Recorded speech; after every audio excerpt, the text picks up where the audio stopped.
You're listening to a message from the Winnsboro Church of Christ. This is the winnsboro.church podcast. If you have any questions, comments, or prayer requests, you can get in touch with us at any time through our website at winnsboro.church. Hey everyone, KT here. This week in the sermon, I talked a little bit about confession, and I have to confess to you that I forgot to unmute my microphone before I got up there to preach. So I've debated with myself on whether to upload this, but I decided I will upload it. So if you hear the audio going real loud and then real soft all of a sudden, just know this was all recorded on the communion table microphone, and I walked back and forth on the stage. So you may hear some coughing and things like that you wouldn't normally hear. I totally understand if you don't actually listen to all of this, and therefore vulnerable before each other. It's with that this morning I want us to take a look at another aspect of being the Church of Christ, and that is that we are to be vulnerable before Christ. Every man in here just got a little nervous. Vulnerable before Christ. This word vulnerable is not one that we like. In our society especially, we've come to think of the word vulnerable in a very negative way. We think it means danger. We might get hurt. And I think it's obvious why that is. I think of stories like that of Lieutenant Colonel George Custer in his final battle. George Custer, at the time whenever Native Americans were still on these lands and everything, and people were coming over, he's fighting against them to try to stop all the war. And he goes, and him and his group of about 600 men are going around, and they're looking for all these Native Americans, and they're going to attack them. And he sends some guys out on a search party, and they say, "Hey, Custer, we got them."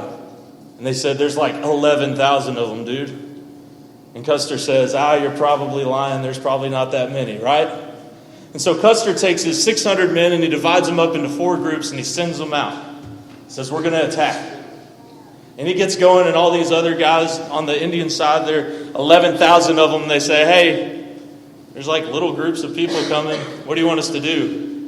And Crazy Horse is there, and he grabs this large group, and they send them all out in groups. And there's literally thousands of Native Americans coming to attack all of Custer's groups of men.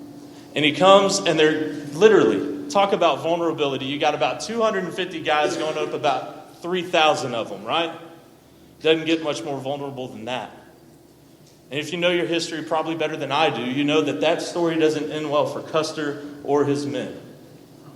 Most of them, with the exception of a small few, died that day. And you can say it's all because Custer was willing to make his men vulnerable.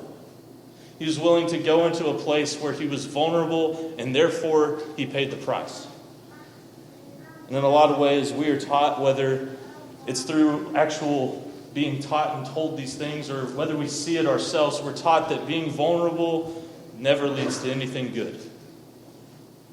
It makes sense. Physically speaking, for sure, if you're vulnerable, especially in a situation of war, you're probably going to end up hurt or dead. Financially speaking, if you leave yourself vulnerable, you're going to pay the price. Socially speaking, if you are vulnerable before others, if you just share everything that there is about you, then everybody else has something on you, and they're going to use it against you. It makes sense because literally the word means you're susceptible to physical or emotional attack or harm. And therefore, no one likes to be vulnerable. Let's turn to John chapter 3, if you have a Bible. John chapter 3.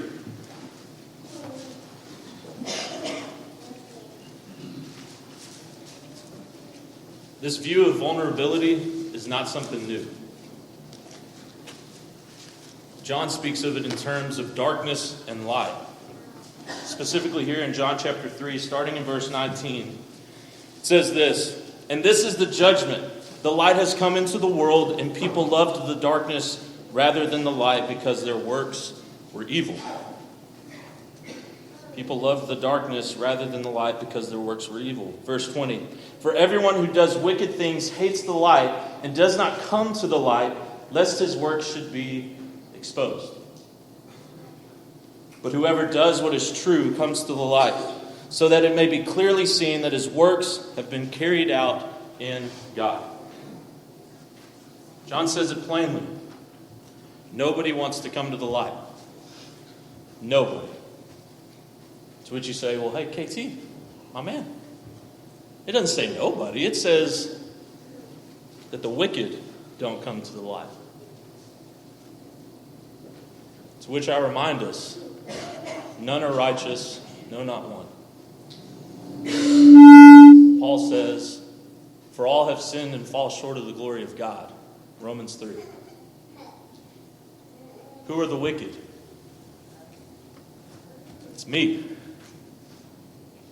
It's you. This is the judgment. The light has come into the world, and people have loved the darkness rather than the light. We don't want to be exposed. We don't want to be vulnerable.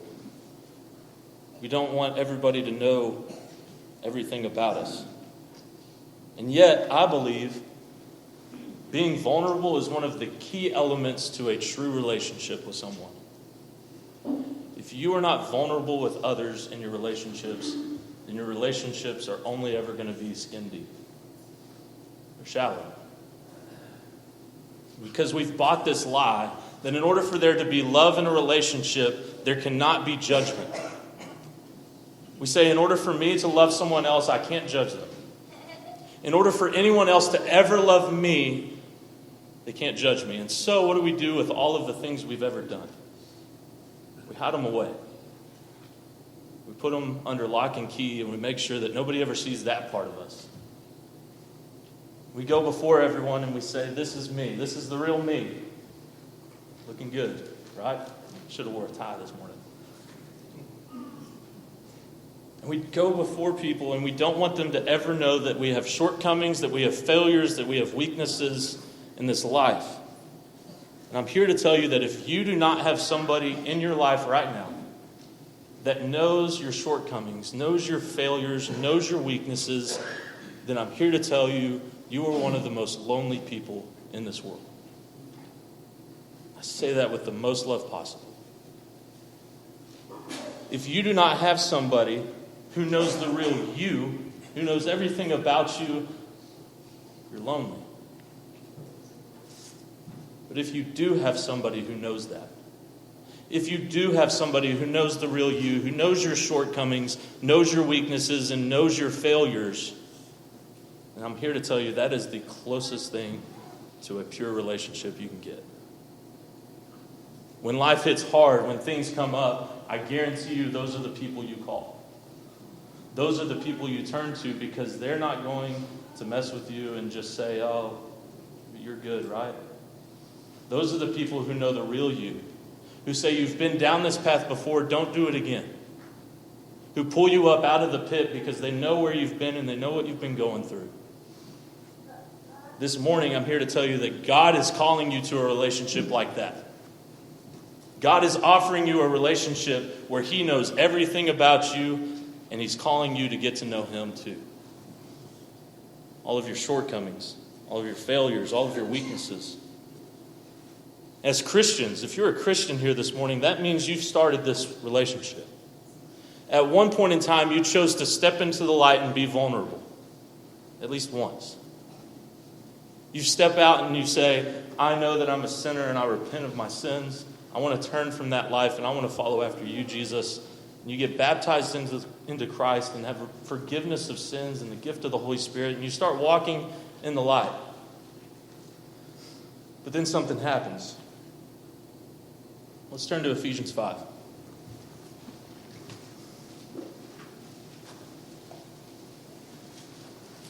At one point in time, we were walking in the light and we're trying to follow after Christ, and we're vulnerable before Him at least once.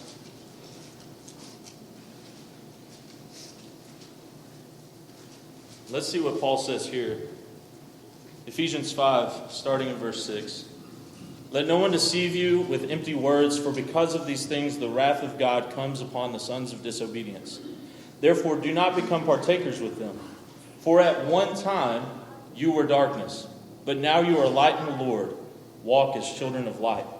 For the fruit of light is found in all that is good and right and true. Try to discern what is pleasing to the Lord. Take no part in the unfruitful works of darkness, but instead expose them. For it is shameful even to speak of the things that they do in secret. But when anything is exposed by the light, it becomes visible. For anything that becomes visible is light. Therefore it says, "Awake, O sleeper, and arise from the dead, and Christ will shine on you." I want us to look at verse 13 and 14 one more time, because I'll be honest with you.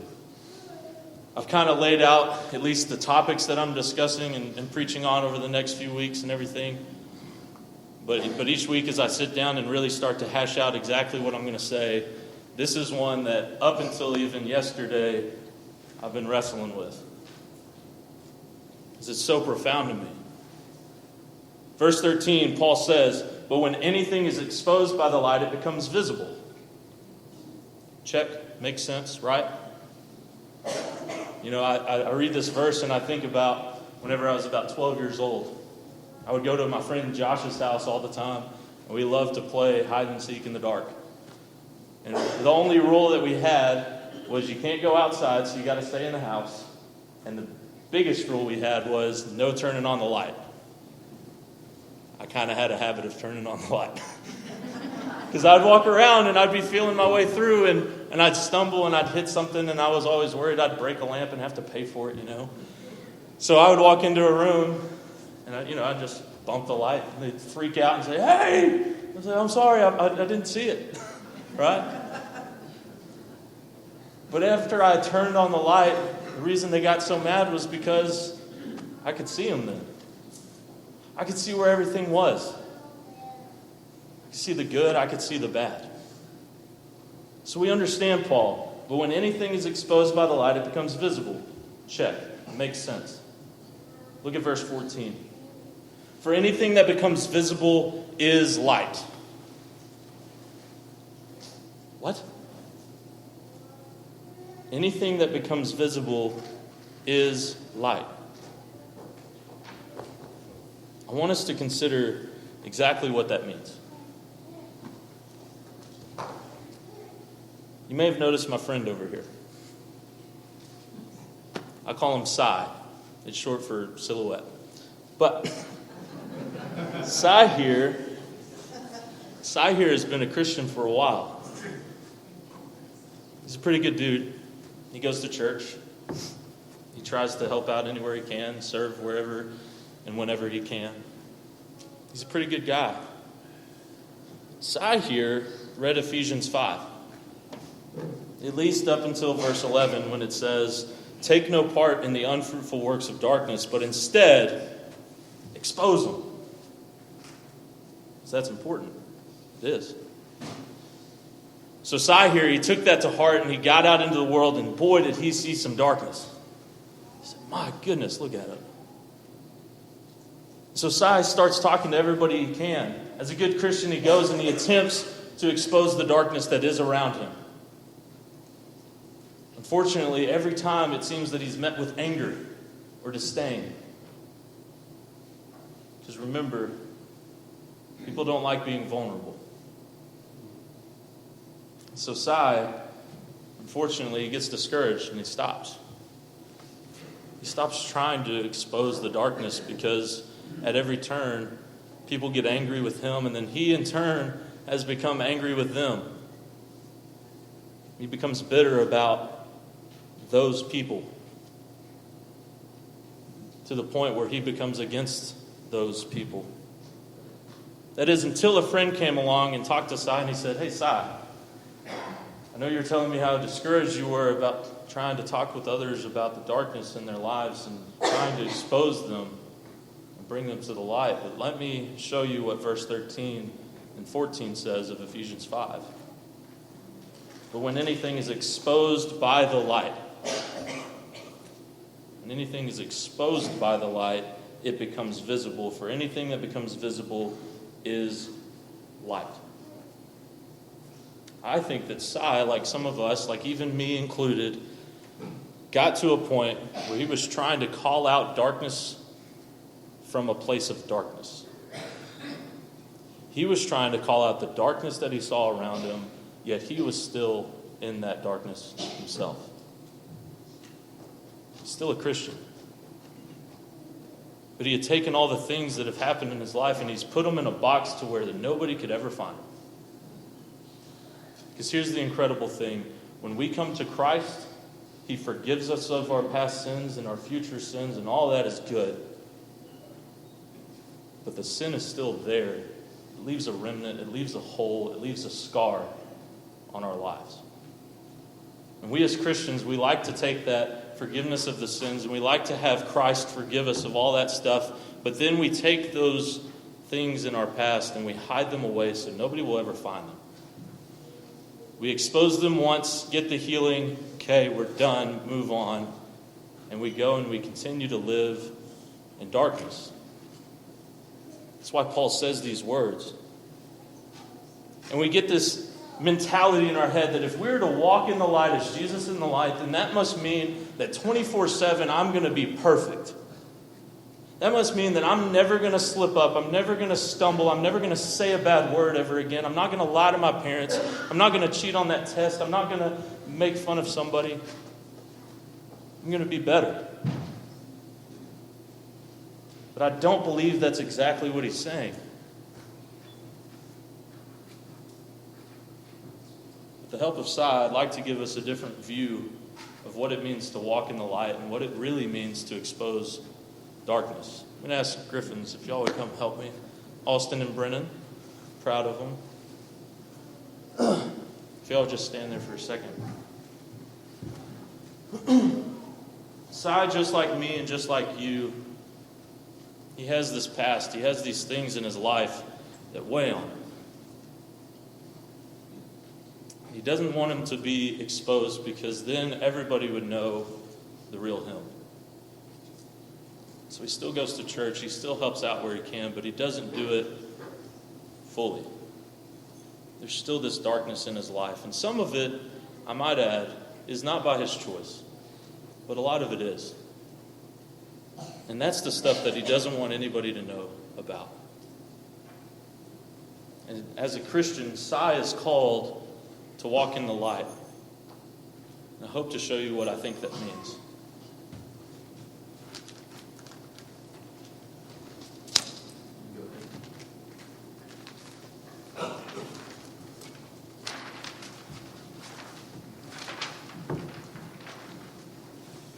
Notice anything about my friend Sai?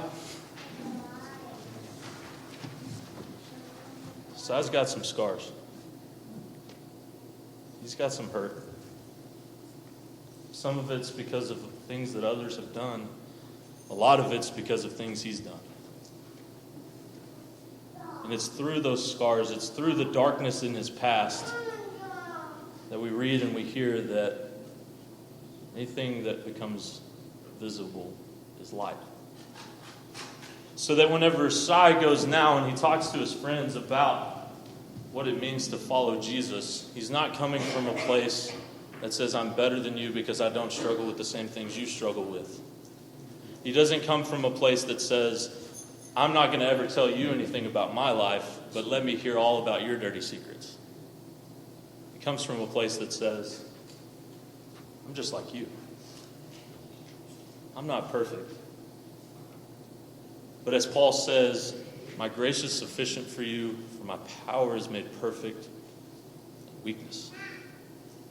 It's through our weaknesses in life that others within the church and without the church will see the light of Christ shining the brightest.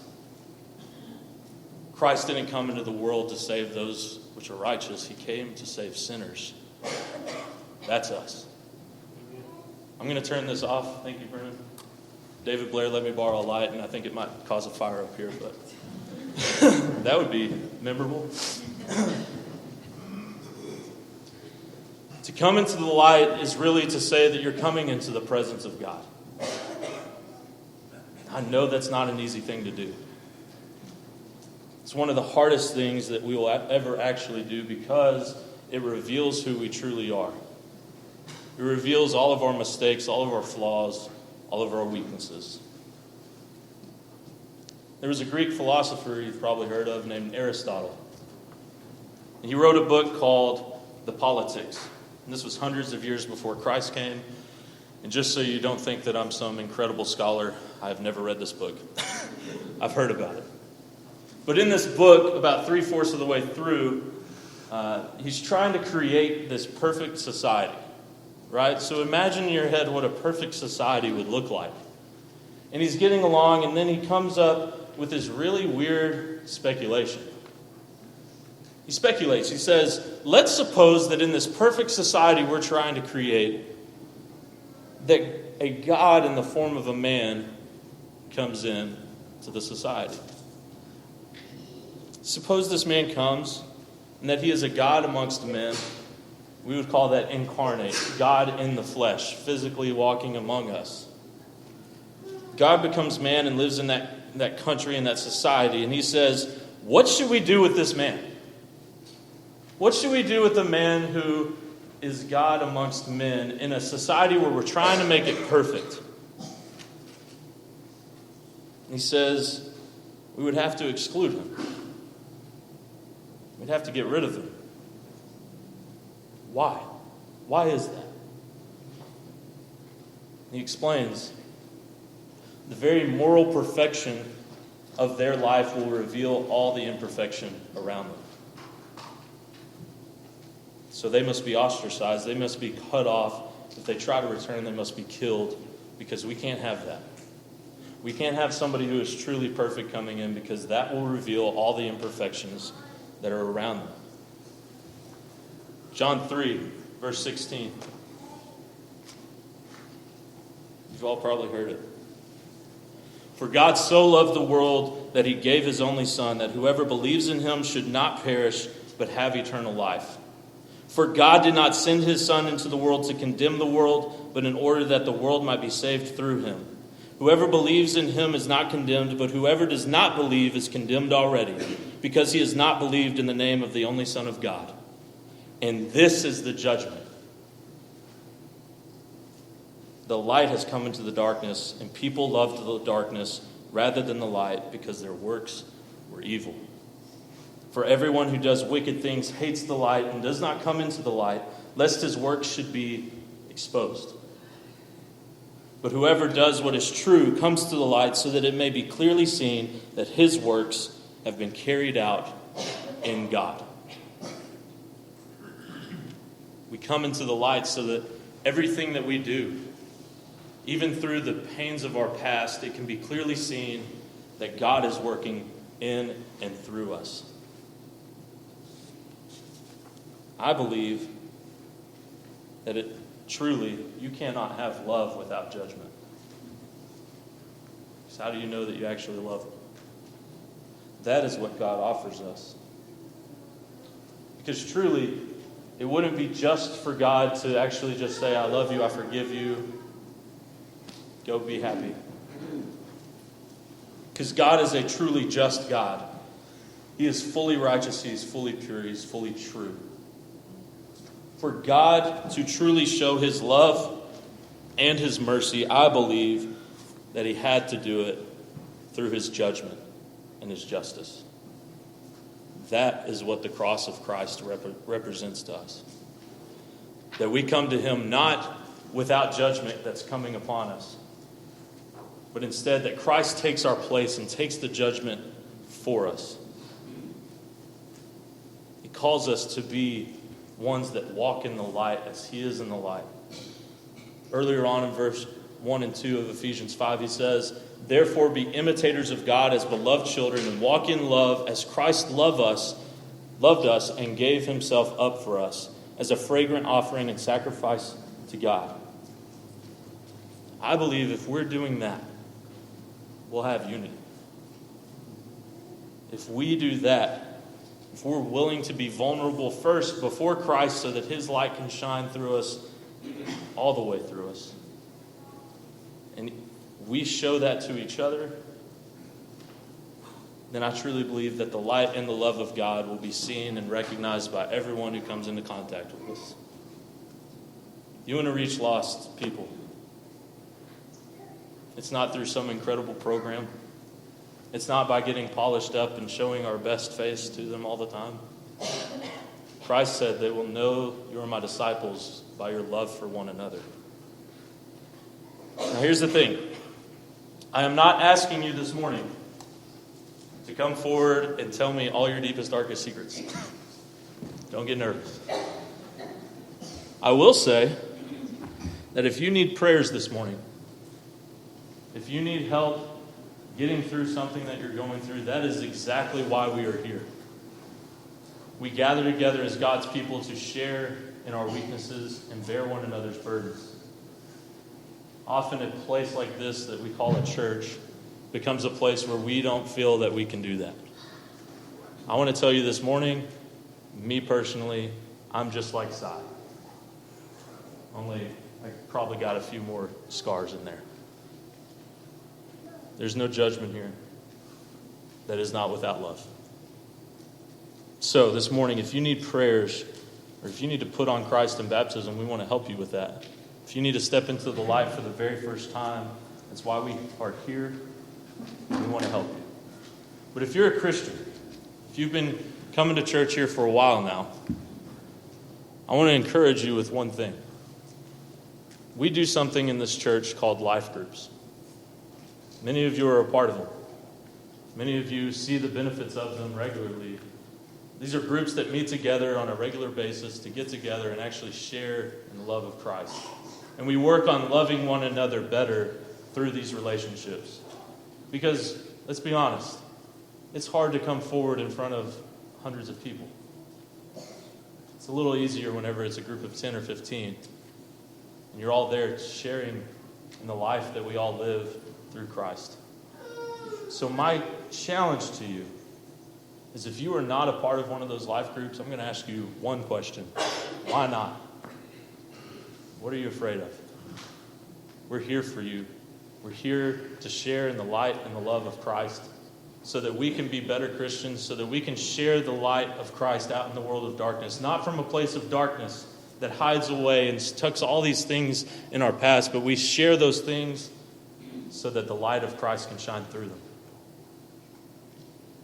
If you need to do any of these things this morning, I want to challenge you to come forward in a moment. Let's be standing.